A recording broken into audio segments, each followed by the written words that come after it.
Fala pessoal, tudo bem? Pessoal, continuando aqui nosso temazinho da Trindade, ainda tem vários outros pequenos pontos, tá, que eu vou abordar, e eventualmente algum outro vídeo, se alguém tiver algum outro tema, é claro que eu vou fazer, tá bom? Mas vamos lá, um dos argumentos que as pessoas dizem para dizer que Jesus é um Deus, logo parte de uma Trindade, eu estou cansado, tá? Não reparem não, é que Jesus foi adorado no Novo Testamento. Então eles falam que só Deus pode ser adorado.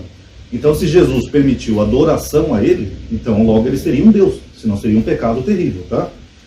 Isso se baseia, pessoal, aqui na tentação de Jesus, ó, Mateus 4. Quando o diabo mostra para ele os reinos da terra, Jesus fala: está escrito, ao Senhor teu Deus adorarás e a ele só prestará culto. Então, essa é a fonte que originou essa interpretação, tá?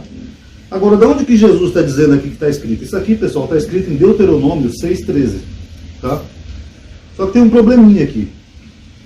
Em Deuteronômio 6,13, deixa eu escrever aqui primeiro para vocês verem. Comprei as canetinhas novas que eu falei. Em Deuteronômio 6,13, nós temos o verbo abad,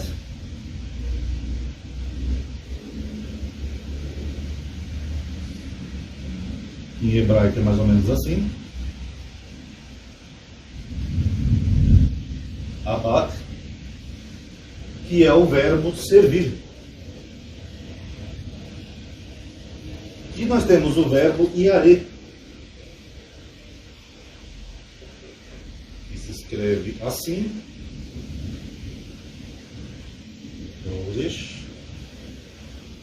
que é o verbo temer. Então esse é o primeiro pontinho, tá? Em Deuteronômio não está escrito para adorar a Deus. Tanto que a Bíblia de Jerusalém, que é a que eu mais uso, eles traduzem assim o versículo, ó. É a Deus, teu Deus, que temerás. Temerás, ó, o verbo temer. A ele servirás, ó, o verbo servir. E pelo seu nome jurarás. Então, está falando de servir e temer, não de adorar. Eu já expliquei aqui em vídeo para vocês, eu não vou lembrar o nome do vídeo, tá? Mas que na religião judaica, Deus não é adorado. O judeu serve a Deus, não adora. Eu já expliquei em vídeo, já até falei daquela analogia do puxa-saco, né? Se você tem dois funcionários, um puxa o seu saco e não faz o serviço, e o outro não puxa o seu saco, mas faz o que você quer, qual é o melhor funcionário? Então, eu já tenho um vídeo sobre isso. Então, aqui a questão é de servir e temer. Ah, Ronaldo, mas tem umas passagens no Velho Testamento que tem adoração. Vamos ver. Vou começar com Gênesis 18:2, tá?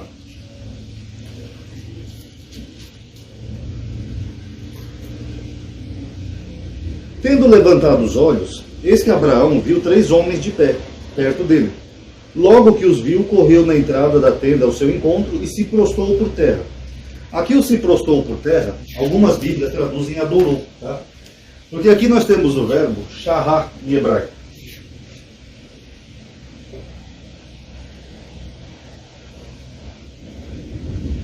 Shahá, deixa eu escrever aqui para vocês verem. Shin, até o rei. Shahá, e o rei de novo, shahá. O verbo shahá, pessoal, na verdade, ele é basicamente isso, é prostrar-se. Não sei se eu vou conseguir falar essa palavra, mas vamos lá. Prostrar-se, é quase um trava-língua, em sinal de respeito. Então essa palavra não envolve adoração nem veneração. É como, por exemplo, um rei ou uma rainha. Quando você encontra um rei, você tem que fazer uma reverência para o rei, mais ou menos assim. Você se curva, dobra um pouco o joelho. A rainha também. A mulher geralmente faz assim, né? Levanta a saia e faz assim. Então isso é uma reverência. Uma reverência em sinal de respeito. Não é adoração. A prova disso está onde? Ó? Vamos ver essa mesma palavrinha em outros versículos. Ó. Gênesis 19:1. Ao anoitecer, quando os 2 anjos chegaram a Sodoma, Ló estava sentado à porta da cidade. Logo que os viu, Ló se levantou ao seu encontro e prostou-se com face por terra. Então Ló se prostou-se perante esses 2 mensageiros. Mas aqui algumas pessoas vão dizer que ele é a Trindade, né, que é Jesus. Vamos ver outro versículo então. Gênesis 27, do 29 ao 30. Aqui Deus falando com Abraão. Ó, que os povos te sirvam, que nações se prostem diante de ti, diante de Abraão. Aqui é o mesmo verbo. Ó. Seja um senhor para os teus irmãos, mas se prostrem diante de ti os filhos de tua mãe. Perdão, aqui não é Abraão, aqui é Jacó. Então Deus está falando que as nações deveriam se prostrar, shahá, perante Jacó. Jacó é um Deus? Porque é o mesmo argumento que usam para Jesus. Ah, Jesus é um Deus porque ele aceitou a adoração. Está aí Jacó, é o mesmo termo. Não é o mesmo termo, mas nós vamos chegar no grego já. Deixa eu ver se tem mais algum exemplo aqui que eu anotei. Não, acho que é só isso que deu para entender, né, pessoal? Prostrar-se é em sinal de respeito, não é em sinal de veneração nem de adoração. Já no Novo Testamento, nós temos vários versículos que dizem sim que Jesus foi adorado. Desde lá dos 3 reis magos que visitaram ele, aquele homem que tem um filho doente que pede uma cura para Jesus, ele adora Jesus. Tem um cego que pede uma cura, que adora Jesus, etc, etc, etc. Aí, pessoal, nós temos o seguinte termo em grego. Escreve em vermelho aqui para dar a diferença. Proskunel.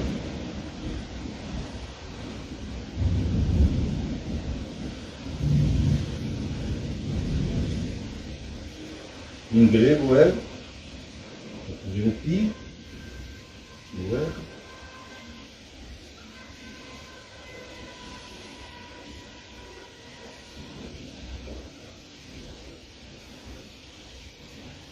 Proskunel. Proskunel em grego, como eu já falei para vocês, o grego ele tem é um idioma que alguns termos são bem polissêmicos, tem mais de um sentido. E os autores estavam usando equivalentes, mas proskunel é literalmente adorar, venerar. Mas ele também pode ter o sentido de prostrar-se em respeito, tá? Eu vou colocar adorar, venerar, ou simplesmente prostrar-se. Prostrar-se. Tá? É isso que quer dizer proskunel. E nós vemos sim em várias passagens do Novo Testamento Jesus, as pessoas adorando Jesus. Então automaticamente isso quer dizer que ele seria um Deus. Mas tem um problema, pessoal. Se os autores do Novo Testamento estavam escrevendo em grego, mas estavam procurando equivalente dos termos em hebraico, o mais lógico seria que eles usassem um equivalente que fosse para shahá em hebraico. E proskunel pode ser sim um equivalente para shahá, pode ser só uma prostração em sinal de respeito. Ou pode ser literalmente adorar. Vamos fazer o seguinte, vamos fazer um tirateima aqui. Eu vou pegar só um versículo que eu achei, que é Mateus 18, 26. Aí vocês vão entender o que eu quero dizer. Se isso aqui é só um equivalente do termo shahá em hebraico, ou se realmente é adorar e venerar. Mateus 18, 26.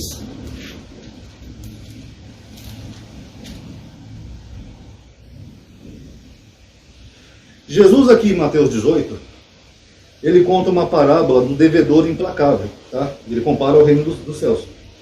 Aí ele fala assim no versículo 26. O servo, porém, caiu aos seus pés e, prostrando, suplicava-lhe: dá-me um prazo que eu te pagarei tudo. Então nessa parábola de Jesus tem um senhor, tem um servo que deve para esse senhor, e esse servo ele se prostra diante do senhor. Qual o termo que ele está usando? Esse daqui. O mesmo termo.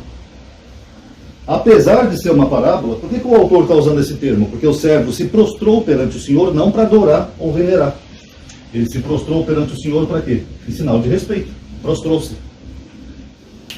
Então, se aqui o verbo é adorar e venerar, por que Jesus está contando uma parábola em que um homem adora o seu Senhor? Faz sentido para vocês? Não, isso seria idolatria. E note que é o mesmo termo, só que aqui eles traduzem prostrar-se. Então, se Jesus usou esse termo numa palavra, quer dizer que o termo não é bem adorar, como alguns cristãos pensam. Quer dizer que o termo é só prostrar-se em sinal de respeito.